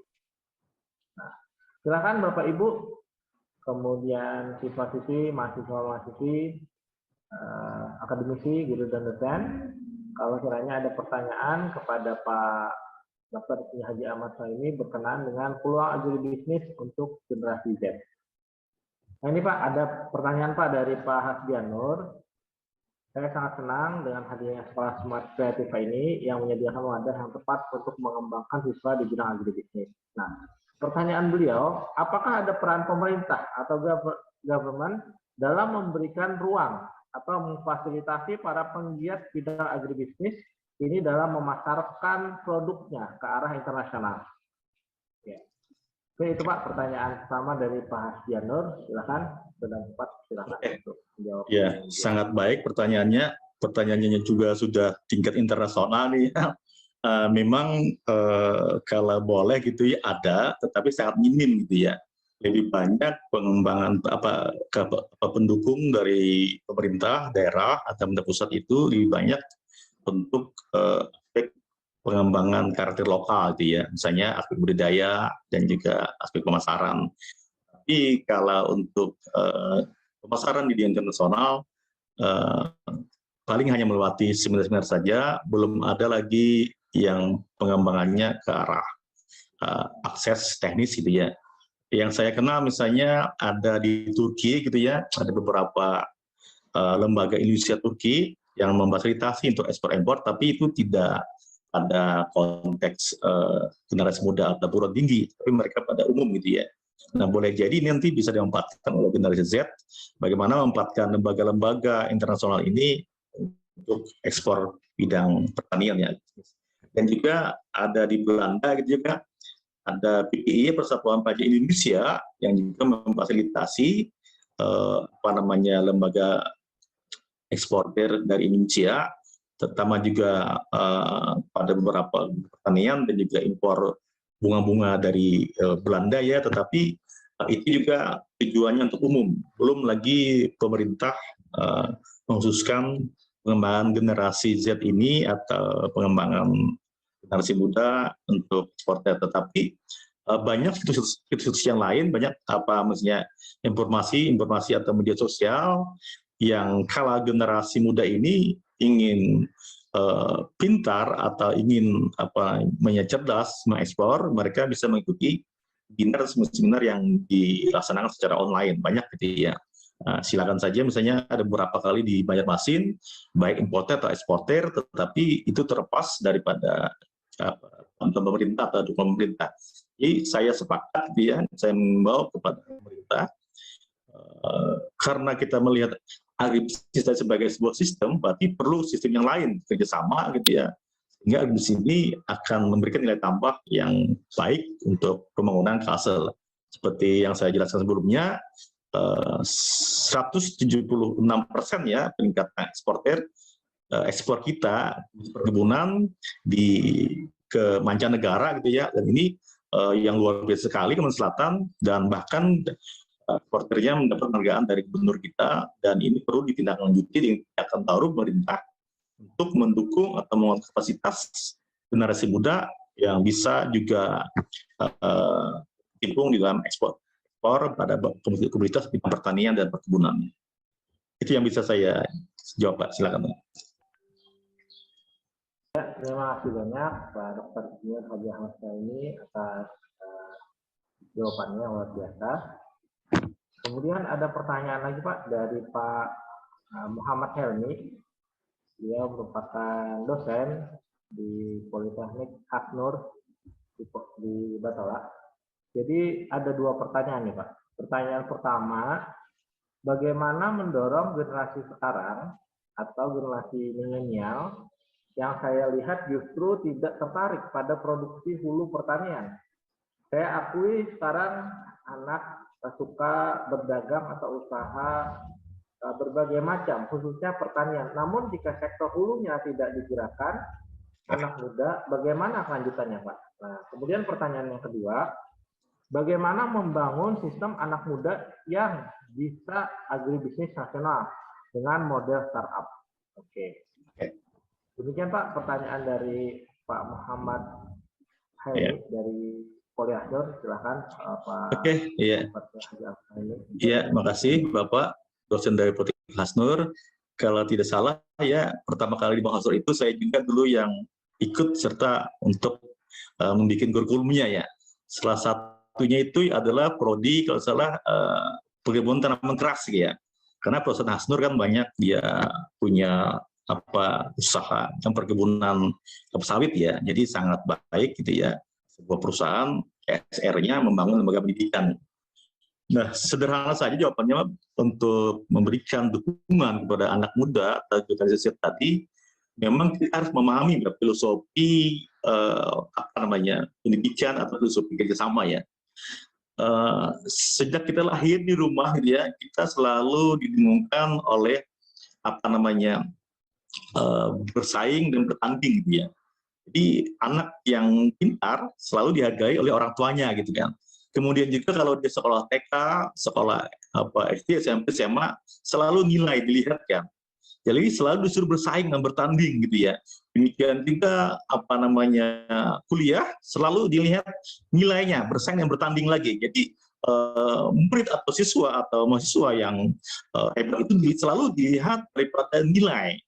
Berarti dia selalu disuruh berkompetensi kan. Padahal kalau kita telusuri gitu ya, psikologi pendidikan itu ada 3 hal ya. Yang pertama adalah bersaing, bertanding, dan bersanding atau bermitra. Di Indonesia, pendidikan bersanding atau bermitra ini sangat kurang gitu ya. Selalu murid kita disuruh bersaing dan bertanding, tapi tidak jarang sekali bersanding bermitra. Bahkan dulu saya kuliah di salah satu perguruan tinggi tidak ada mata kuliah dinamika kelompok gitu ya. Kalau di luar negeri itu di tingkat SMA saja sudah ada jadi dinamika kelompok bagaimana bersama. Dan ini yang menurut saya sebuah kekurangan di pendidikan kita, harusnya kebijakan pendidikan itu ada mata kuliah atau ajaran dinamika kelompok bagaimana mereka bisa bersama. Dan anak muda ini salah satunya adalah kerjasama itu yang tidak bisa apa namanya baik gitu ya, selalu kepentingan pribadi atau selalu kepentingan apa namanya dengan kelompok yang selalu hanya kepentingan diri sendiri yang diutamakan ya. Nah kalau kita ingin mendukung generasi muda dalam bidang pertanian, berarti banyak lembaga-lembaga pertanian dibentuk atau duta-duta pertanian yang dikeluarkan menyuruh mereka bisa bekerjasama dengan lembaga-lembaga yang lain, kemudian bersama di tingkat daerah, di tingkat regional, bahkan internasional. Bahkan gitu ya, ada beberapa perguruan tinggi di Jawa pertanian, mereka banyak mendapatkan apresiasi, banyak mendapatkan penghargaan justru dari PBB gitu ya, dari apa namanya negara-negara yang fokus pertanian, tapi di negara sendiri mereka kurang gitu ya, bahkan tidak ada apresiasi. Nah, jadi ada satu sisi dukungan pemerintah, tapi juga pemerintah juga harus bisa memberikan masukan-masukan dinamika kelompok yang sangat baik yang diajarkan pada generasi muda gitu ya. Karena dinamika kelompok ini akan membuka wawasan mereka, akan membuka pemikiran mereka bahwa potensi yang sangat baik untuk dikembangkan di Kalsel Indonesia adalah bidang agribisnis, karena negara kita adalah negara agraris yang iklimnya mendukung, sumber daya alam yang mendukung, dan banyak wilayah-wilayah yang mempunyai keunggulan kooperatif di bidang pertanian. Nah, kalau mereka hanya mengutamakan ngurung diri ya, kalau generasi muda kita hanya sibuk dengan diri sendiri, tidak diajarkan di dalam kelompok ini, itulah yang menjadi penghambat atau tereduksi ya. Dan saya sering mengajarkan para mahasiswa gitu ya, itu bagaimana saya tidak hanya memanfaatkan keunggulan kooperatif sebuah wilayah atau daerah, tapi juga bagaimana permasalahan itu menjadi sebuah potensi. Misalnya di hulu sungai itu rawa itu kan dianggap masalah, tapi di Thailand, di beberapa negara, rawa itu justru di negara Amerika di San Francisco ya, bahkan rawa itu dianggap mereka surga yang terpotong gitu ya. Jadi dengan rawa itu sebuah keberkahan gitu ya. Kalau kita rawa kan dianggap sebuah permasalahan. Nah, bagaimana merubah potensi ini menjadi permasalahan bisnis potensi, itu yang diajarkan dalam kelompok ya. Bagaimana mereka secara sinergi bekerja sama sehingga mereka punya karya-karya baik. Misalnya sampai sekarang ya dari Belanda itu mengimpor sedotan dari Jogja, dan Jogja mengambil dari Amuntai, sedotan dari terpurun, karena sedotan mereka ingin yang alami, satu kali disedot habis makanan itu mereka buang ya, dan buang ini kan supaya tidak mengotori lingkungan, jadi mereka lebih senang sedotan itu yang alami, bukan dari plastik gitu ya, dan itu belum lagi 10% bisa dipenuhi oleh Amuntai, jadi banyak peluang-peluang itu ya yang harus dikembangkan, sehingga menurut saya pemerintah yang utama itu bagaimana ini mereka kelompok anak muda ini benar-benar dibumikan gitu ya. Pada satu sisi aja pemerintah misalnya menginginkan membina representasi anak muda, tapi yang muncul justru sifat individualnya ya. Misalnya beberapa penyuluh pertanian ya mengaku waktu kami adakan juga webinar, katanya Pak, saya kebingungan setelah tamat kuliah dan saya menjadi sarjana, saya selalu individualis Pak, selalu ingin menang sendiri. Dan itu menggambarkan bahwa dinamika kelompok di sekolah, di perguruan tinggi tidak terbina dengan baik, akan tidak diajarkan. Dan bahkan saya usulkan juga saran nanti kalau dibangun benar-benar mencerminkan lembaga pendidikan yang bermutu ya, SCAS ini juga saya sarankan ada mata ajaran yang dinamika kelompok yang harus diajarkan ya, agar mereka sejak dini bahwa kemitraan itu bersanding itu sangat penting gitu ya, apalagi dalam dunia usaha dan agribisnis, karena kemitraan itu sangat menentukan sangat menentukan bagaimana human approach itu menentukan peluang-peluang usaha gitu ya. Tidak mungkin peluang usaha itu bisa kita sendiri gitu ya. Kalau bahasa Banjar itu ada istilah istilahnya bermitra itu ada istilahnya bersama ya, misalnya kekeluargaan ya, atau misalnya dorongan kuat untuk menciptakan lapangan usaha harus berkolaborasi gitu ya. Itu yang menurut saya sangat baik yang dikembangkan. Yang kedua tadi menurut saya anak muda lebih tertarik kepada pemasaran sektor hilirnya. Saya pikir tidak juga Pak. Saya pikir banyak juga anak muda yang tertarik ke hulu, cuma mereka belum memiliki pengetahuan bagaimana sektor hulu ini bisa diusahakan gitu ya. Misalnya salah satu peluang misalnya Kampus Merdeka menggagas dari kementerian itu yang sangat menarik adalah stunting.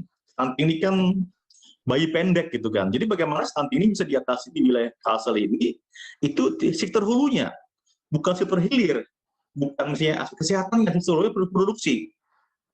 Kemarin yang menarik juga ada dari UNAM, pidato ilmiah ya, guru besar. Katanya untuk mengatasi stunting itu makan ikan seluang. Menarik gitu ya. Jadi bagaimana seluang ini bisa dibudidayakan, itu sektor hulunya gitu kan.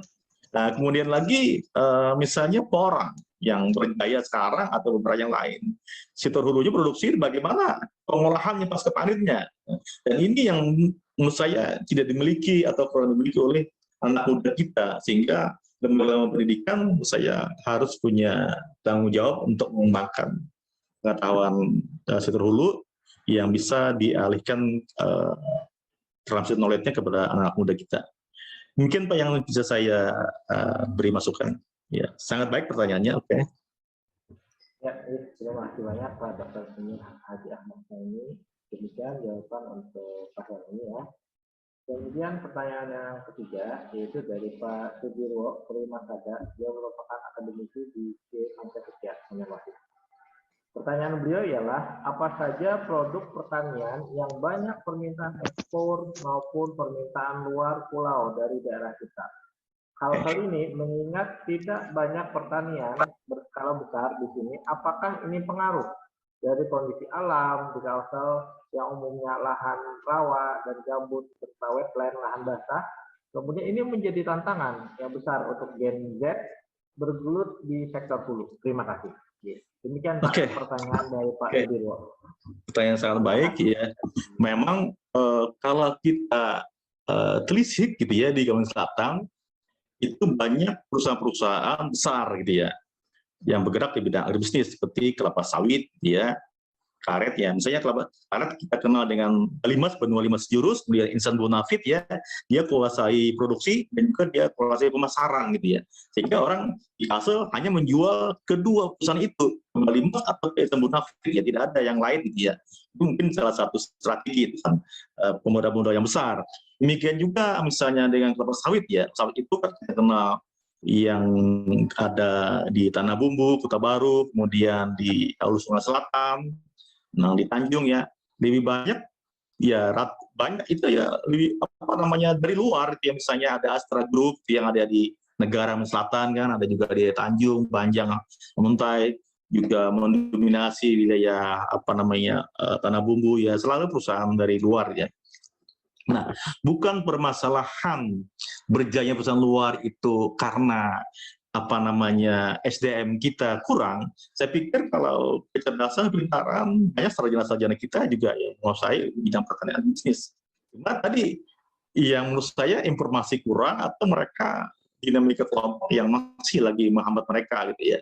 Demikian juga misalnya perusahaan-perusahaan itu ya lebih mempekerjakan dari ruang kasel. Kenapa ya? Ya karena mereka lebih kreatif, mereka lebih daya tahannya daya tahan juangnya lebih tinggi gitu ya. Orang Kalimantan Selatan misalnya kerja 3 bulan sudah menyerah ya, padahal di daerah mereka sendiri gitu ya. Ya yang saya kenal gitu ya. Demikian juga beberapa perusahaan sangat menyayangkan gitu ya kekurang disiplinan mereka yang dalam bekerja. Padahal mereka sangat membutuhkan seperti yang ada di Kalteng ya. Itu di daerah Tamiang Layang itu sering meminta alumni kita untuk bekerja di perusahaan mereka.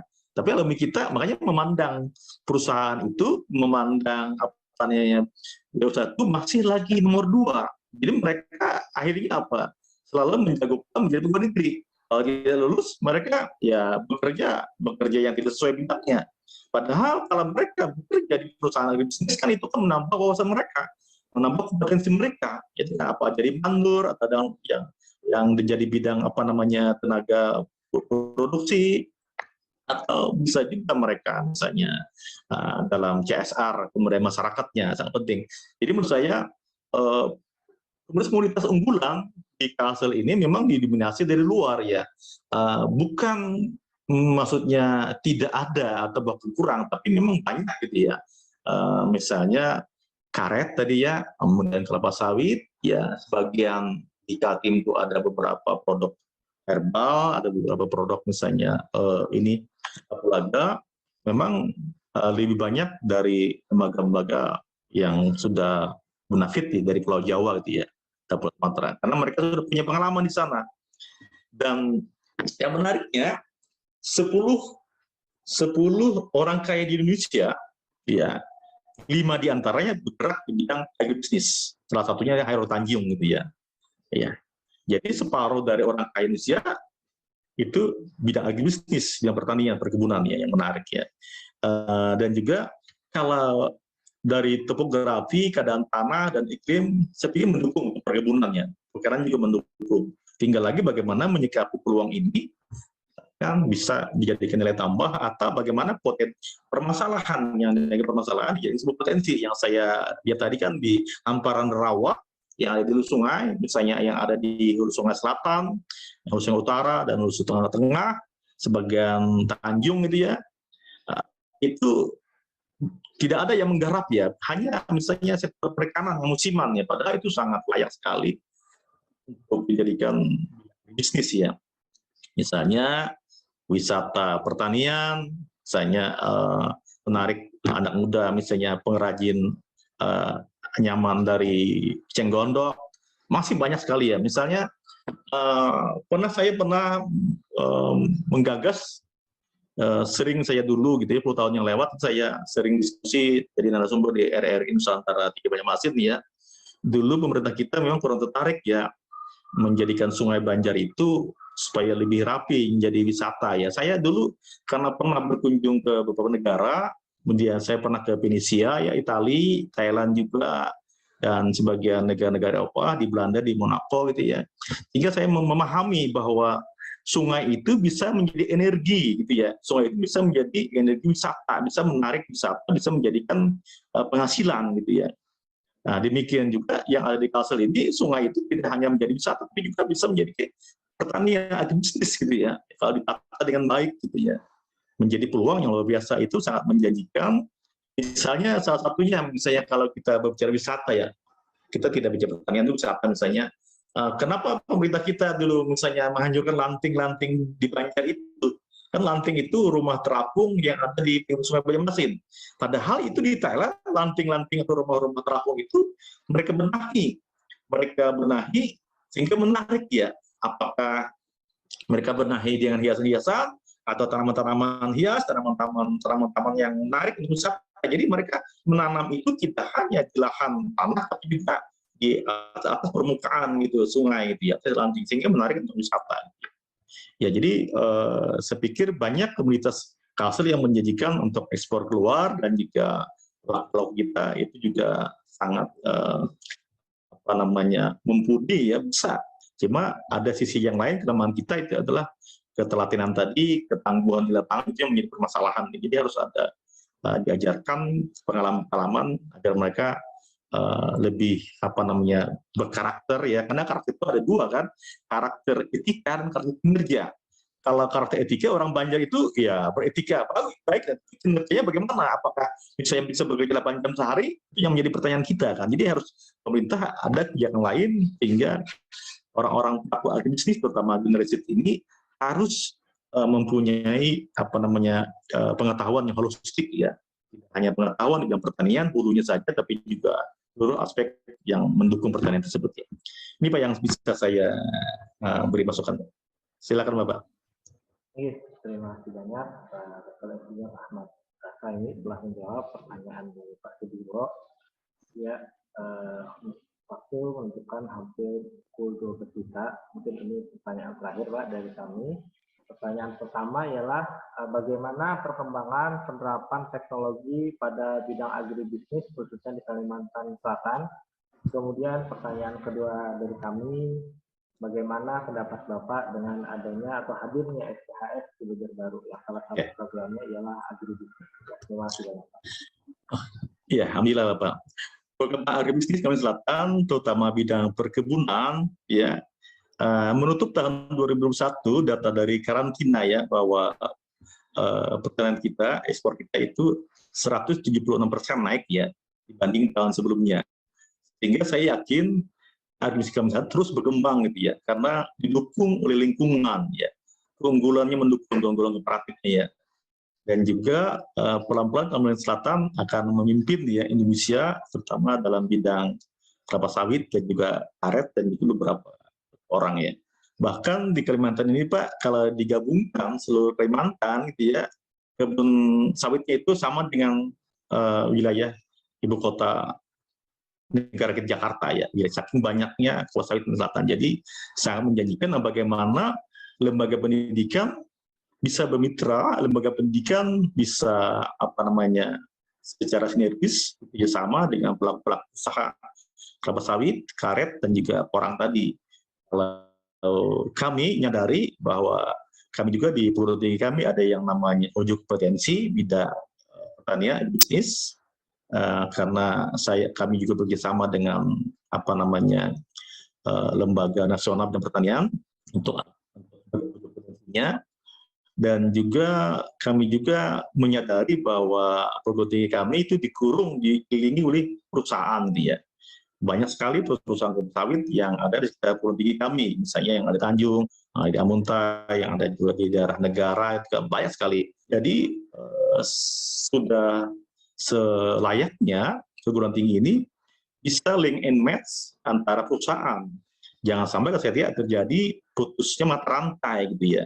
Hingga perusahaan memerlukan tenaga kerja baik dari siswa atau dari mahasiswa alumninya, tapi tidak bisa memilih tenaga kerja.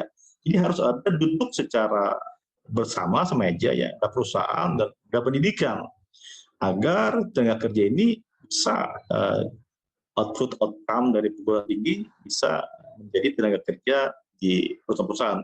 Dan bahkan kami yakin alumni-alumni itu sebaiknya juga menciptakan lapangan kerja, bukan bekerja lagi, tapi menciptakan lapangan kerja. Ini sangat baik itu ya. Karena keyakinan dari data tadi adalah data yang sangat valid. Saya tidak mengambil data dari lembaga-lembaga, tapi saya mengambil data dari karantina eksportir gitu ya.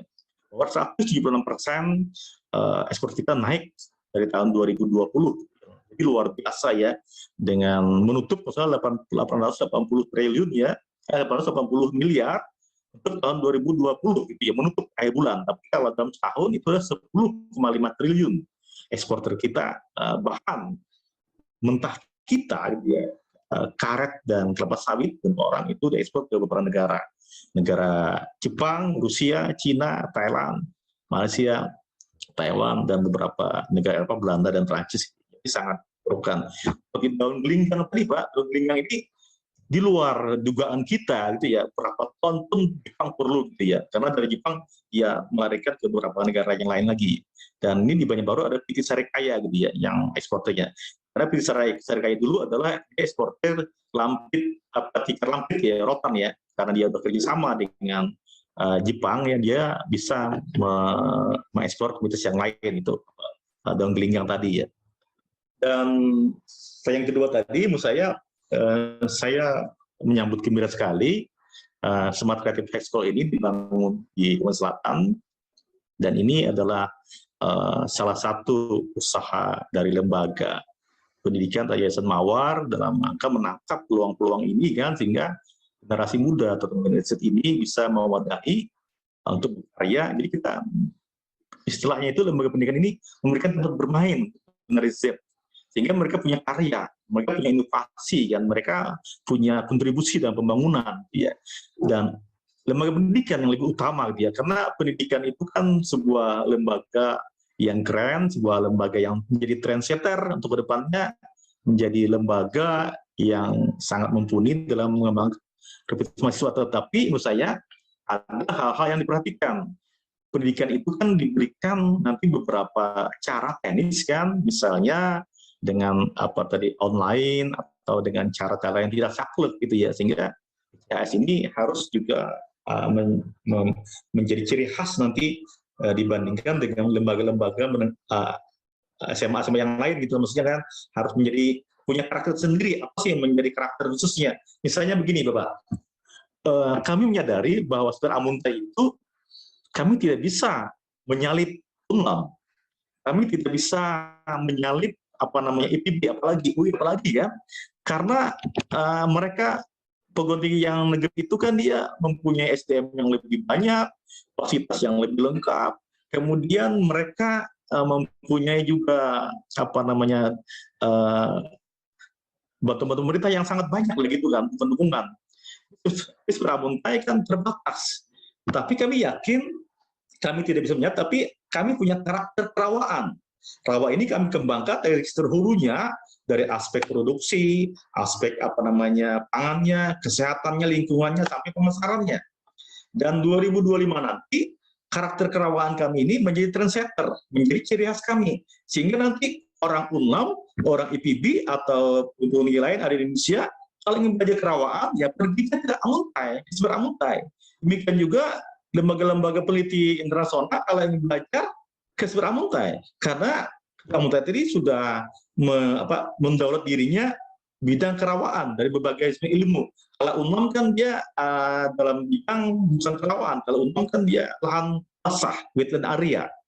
Nah, jadi demikian juga dengan Smart Creative School ini ada ciri khas karakternya apa gitu ya, yang menjadi tidak ada boleh jadi untuk orang lain, sehingga sangat baik untuk memenuhi kebutuhan generasi muda kita untuk mengembangkan potensi ke depan. Apa yang saya bisa masukkan? Terima kasih. Ya. Terima kasih banyak Pak Dr. Ahmad Faisal menjawab pertanyaan dari kami dan sangat mengapresiasi Bapak sebagai narasumber yang telah membuka hasanah keilmuan kita semua terkait dengan opportunity atau peluang agribisnis untuk generasi muda. Kemudian untuk sesi terakhir ialah closing statement. Nah, silakan salah satu hal ini bisa memberikan motivasi kepada kami semua berkenaan bagaimana kita menangkap peluang agribisnis di Kalimantan Selatan.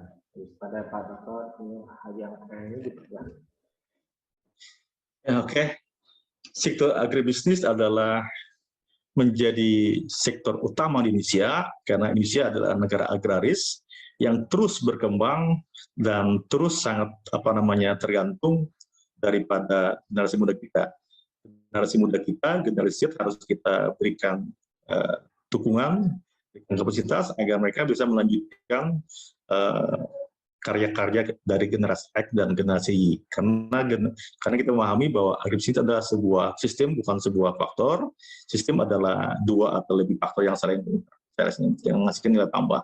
Jadi saya yakin bahwa potensi agribisnis itu selalu berkembang dan menjadi peluang yang menjadikan untuk generasi Z. Terima kasih Bapak. Terima kasih banyak Pak Dr. Senior Haji Ahmad Faisal DA telah menyampaikan materi berkenaan dengan peluang agribisnis untuk generasi Z. Allah berpenuh keberkahan dan kontributif untuk kita semua. Kemudian untuk sesi selanjutnya kami kembalikan kepada Pak Hamid Al-Ahdal selaku MC. Terima kasih banyak semuanya. Assalamualaikum warahmatullahi wabarakatuh. Waalaikumsalam warahmatullahi wabarakatuh. Terima kasih banyak Pak. Oke, sama-sama Bapak.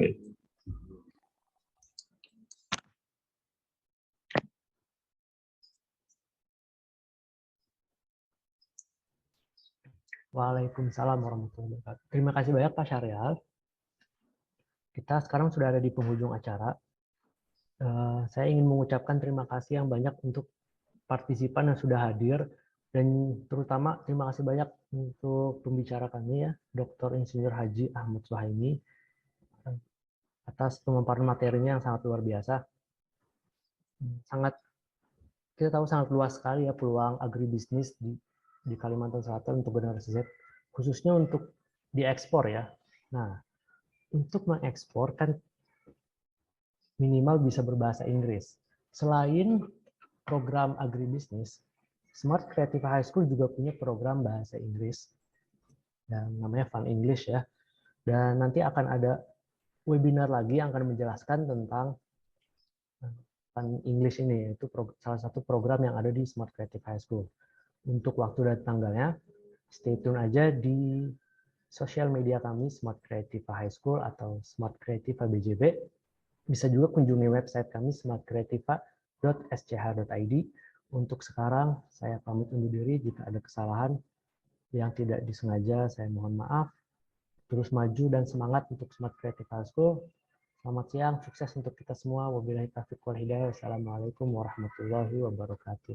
Waalaikumsalam warahmatullahi wabarakatuh. Terima kasih semuanya.